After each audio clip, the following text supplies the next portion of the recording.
DKT UPSC CSC। अगर आप केवल सिविल सर्विस परीक्षा के प्रीलिम्स, मेंस और इंटरव्यू के वीडियो देखना चाहते हैं तो सब्सक्राइब करें DKT UPSC CSC चैनल। यहाँ आपको टॉपर्स के वीडियो रैंक के हिसाब से अरेंज मिलेंगे। चैनल के लिंक के लिए डिस्क्रिप्शन बॉक्स में जाएं। हेलो एवरीवन, मेरा नाम श्रद्धा शुक्ला है। यूपीएससी सिविल सर्विसेज 2021 की परीक्षा में मुझे 45वीं रैंक प्राप्त हुई है। आज मैं आप सबके साथ अपनी एथिक्स प्रिपरेशन की स्ट्रैटेजी शेयर करना चाहूँगी। मेरा ये थर्ड अटैम्प्ट था और सेकेंड अटैम्प्ट में मैंने रिज़र्व लिस्ट से एग्ज़ाम क्वालिफाई किया था। सेकेंड अटैम्प्ट में मेरा एथिक्स में स्कोर 96 था और इस अटैम्प्ट में मेरा एथिक्स में स्कोर 120 है, तो लगभग 24 मार्क्स का लीप मैंने लिया है। तो कैसे मैंने अपने स्कोर को इम्प्रूव किया और कैसे इसने मुझे रैंक इम्प्रूव करने में हेल्प की, ये मैं आप सबसे शेयर करना चाहूँगी। तो एथिक्स की स्ट्रैटेजी को दो पार्ट में डिवाइड कर सकते हैं। फर्स्ट है कि प्रिपरेशन कैसे करें और दूसरा है कि पेपर कैसे अटेम्प्ट करें। तो जो फर्स्ट पार्ट है पहले वो डिस्कस करते हैं कि प्रिपरेशन कैसे करें। प्रिपरेशन में भी दो पार्ट हैं, एक तो आंसर्स वाला पार्ट है और दूसरा केस स्टडी वाला पार्ट है। अक्सर ये होता है कि बोला जाता है कि एथिक्स में केस स्टडीज़ बहुत इंपॉर्टेंट हैं। इम्पॉर्टेंट तो बहुत हैं, नो डाउट, पर उसके चक्कर में हम कभी कभी आंसर्स वाले पार्ट को नेगलेक्ट कर देते हैं। मैंने भी यही गलती की थी लास्ट टाइम और मैंने आंसर्स को कम इम्पॉर्टेंस दिया था प्रिपरेशन में, जिसकी वजह से मेरी आंसर्स की क्वालिटी बिल्कुल एवरेज थी और मुझे बहुत अच्छे मार्क्स, बिल्कुल एवरेज मार्क्स अलॉट हुए थे। तो मैं ये कहना चाहूँगी कि आप आंसर्स को भी उतना ही टाइम दीजिए, उतना ही ज़्यादा इंपॉर्टेंस दीजिए, क्योंकि इक्वल मार्क्स का शेयर है दोनों ही पार्ट में। तो आंसर्स की प्रिपरेशन के लिए जो एथिक्स का सिलेबस है उसमें जो वर्ड्स दिए गए हैं, एथिक्स में सबसे अच्छी बात है कि उसका सिलेबस बिल्कुल डिफाइंड है, उसमें वर्ड्स बिल्कुल क्लियरली स्टेटेड हैं। आप उन वर्ड्स को गूगल कर सकते हैं। आप चाहें तो किसी एक बुक को फॉलो कर सकते हैं। मैंने किसी बुक को नहीं फॉलो किया था।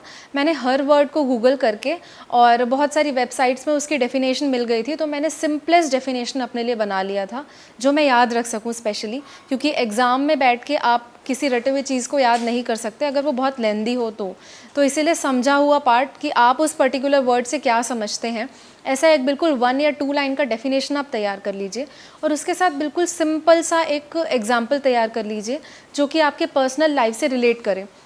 जैसे कि अगर आप ऑनेस्टी का डेफिनेशन तैयार कर रहे हैं, इंटीग्रिटी की डेफिनेशन तैयार कर रहे हैं, तो आपके पर्सनल लाइफ में कभी कोई इंसिडेंट हुआ हो जब आपने ऑनेस्टी दिखाई हो, चाहे वो स्कूल लाइफ से ही रिलेटेड क्यों ना हो या फिर कॉलेज लाइफ से रिलेटेड क्यों ना हो, आप बिल्कुल स्टेट कर सकते हैं। अगर आपने पहले कोई जॉब की है, वहाँ पे आपने कभी इंटीग्रिटी या ऑनेस्टी दिखाई है, तो वो एग्जाम्पल आप डाल सकते हैं। ऐसे पर्सनल एग्जाम्पल्स बहुत ही अट्रैक्टिव लगते हैं, तो अगर आप ये डालेंगे तो आपको मार्क्स मिलेंगे। सेकेंडली, एग्ज़ाम्पल्स आप जीएस से भी यूज़ कर सकते हैं। जैसे कि हिस्ट्री के एग्ज़ाम्पल्स आप यूज़ कर सकते हैं अलग अलग फेजेस में। अगर आप इंडिपेंडेंस मूवमेंट का भी देखें तो कई ऐसी जगह है जहाँ पे कई लोगों ने ऑनेस्टी, इंटीग्रिटी, ब्रेवरी ऐसी चीज़ें दिखाई हैं, तो आप उन लीडर्स को कोट कर सकते हैं कि इस जगह में ये लीडर ने ये वाली क्वालिटी शो की है। तो इससे आपका जो रिलेट करने का तरीका है वो भी एग्जामिनर को इम्प्रेस कर सकता है। इसके अलावा प्रिपरेशन में आपको ये भी ध्यान रखना है कि जो भी एग्जाम्पल्स आप अपने लिए तैयार कर रहे हैं वो बहुत डिफ़िकल्ट ना हो या ऐसे ना हो जो आपको एग्ज़ाम के माहौल में याद ना आए। एग्जाम्पल बिल्कुल वैसे होने चाहिए जो नेचुरली आपको याद आ जाएं, ताकि आपको एग्ज़ाम में बैठ के सोचने का टाइम ना वेस्ट करना पड़े। इस बार आंसर्स की प्रैक्टिस करते वक्त और एग्ज़ाम में भी अटैम्प्ट करते वक्त मैंने ये सोचा था कि मैं हर एक पॉइंट, अगर मैं कोई भी पॉइंट लिख रही हूँ तो मैं उसको एग्जाम्पल से ज़रूर कंपनसेट करूँगी, और अगर कोई ऐसा पॉइंट है जिसका मुझे एग्जाम्पल नहीं आता तो मैं वो पॉइंट ही नहीं लिखूँगी। तो इसकी वजह से मैंने अपने आप को जो ये पुश किया था कि मुझे एग्जाम्पल्स कोट करने ही हैं, उस वजह से मैंने हर आंसर में लगभग हर पॉइंट में एग्जाम्पल्स कोट किए ही थे। इसके अलावा जो सेकंड पार्ट है, जो कि केस स्टडी का पार्ट है, वो बहुत ही प्रैक्टिकल है। वो केस स्टडी का नाम ही प्रैक्टिकलिटी से जोड़ के देखा जाता है। उसके लिए प्रिपरेशन भी आपको काफ़ी प्रैक्टिकल तरीके से करनी होगी।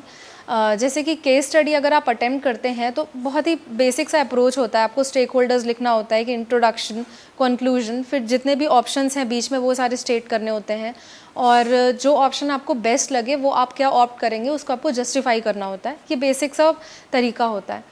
आपको ये देखना होगा कि आप जो ऑप्शंस लिख रहे हैं वो प्रैक्टिकल लाइफ से कितने रिलेट किए जा सकते हैं।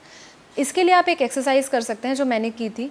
मैंने क्या किया था कि मैं पहले प्रीवियस ईयर की केस स्टडीज़ को अटेम्प्ट मैंने किया था और उसमें मैंने देखा था कि किन किन पोस्ट होल्डर्स का नाम दिया जा रहा है। फॉर एग्ज़ाम्पल, अगर किसी केस स्टडी में बोला जा रहा है कि यू आर डीएम, तो डीएम क्या क्या कर सकता है गिवन सिचुएशन में, या क्या क्या पावर है उनके पास, ये आपको पता होना चाहिए। यूजुअली हम प्रिपरेशन के दौरान हमको क्लियरली नहीं पता होता कि क्या क्या पावर्स हैं या क्या क्या वो नहीं कर सकते, क्या क्या लिमिटेशंस हैं। तो आप ये बिल्कुल क्लियर कर लीजिए, एक पेज में लिख लीजिए कि डीएम क्या क्या कर सकते हैं या क्या क्या उनके रेंज के बाहर है। अगर आप एसपी हैं तो आप लॉ एंड ऑर्डर पे ज़्यादा फोकस करेंगे, तो वैसे ही एसपी अगर आप होंगे, मतलब अगर आप पुलिस सर्विसेज से रिलेटेड किसी पोस्ट में हैं तो आप क्या क्या कर सकते हैं वो आपको लिख लेना चाहिए। ऐसे अगर आप कॉमन सिटीज़न हैं तो क्या क्या ऑप्शंस आपके पास होंगे, बिल्कुल जनरल सा आप एक फ्रेमवर्क तैयार कर लीजिए। तो जब भी आपके पास कोई केस स्टडी आएगी तो आप ये देखेंगे कि आप किस जगह पे खड़े हैं और उस तरीके से आप उस केस स्टडी को अप्रोच करेंगे तो वो ज़्यादा प्रैक्टिकल होगा। दूसरा आप ये कर सकते हैं कि केस स्टडी को थ्योरेटिकल ना बनाने के लिए और प्रैक्टिकल बनाने के लिए आप उसे किसी ऐसे इंसान से डिस्कस कर सकते हैं जिसका यूपीएससी से ना रिलेशन हो पर प्रैक्टिकल लाइफ का नॉलेज उनको हो। जैसे कि मैंने अपने फादर से चीज़ें डिस्कस की थी। मैं जब भी कोई केस स्टडी सॉल्व कर लेती थी उसके बाद मैं केस स्टडी का हल्का सा उनको डिस्क्रिप्शन देती थी कि अगर ये सिचुएशन है तो प्लीज़ आप मुझे बताइए कि क्या क्या ऑप्शंस अवेलेबल हैं। यूजुअली पॉइंट्स मैच होते थे पर एक दो नए पॉइंट्स निकल के आते थे जो मुझे बहुत सिंपल होते थे पर मुझे जिनका आइडिया शायद नहीं होता था। तो अगर आप ये करेंगे तो बिल्कुल प्रैक्टिकल सा दिखेगा आपका अप्रोच जो होगा केस स्टडी में, और उसमें आपको मार्क्स की लीड मिल सकती है। दूसरे पार्ट में आते हैं पेपर को अटेम्प्ट करने के तरीके में। तो यूजुअली एथिक्स में अलग अलग अप्रोच होते हैं। कोई आंसर से शुरू करता है, कोई केस स्टडी से शुरू करता है। ये आपको पहले डिसाइड करना होगा जब आप टेस्ट लिख रहे हो घर पे बैठ के या सेंटर में जाके, जैसा भी आपको ठीक लगे। तो आपको डिसाइड करना होगा कि किस पार्ट को आप पहले अटेम्प्ट करने वाले हैं।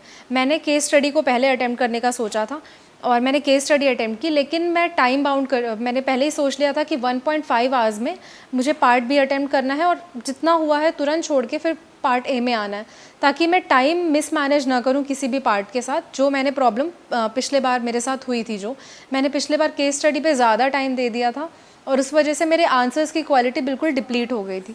तो आपको ये फिक्स करना होगा कि आप कितना कितना टाइम अलॉट करेंगे, उसी के अकॉर्डिंग आप पेपर को अटेम्प्ट करिए।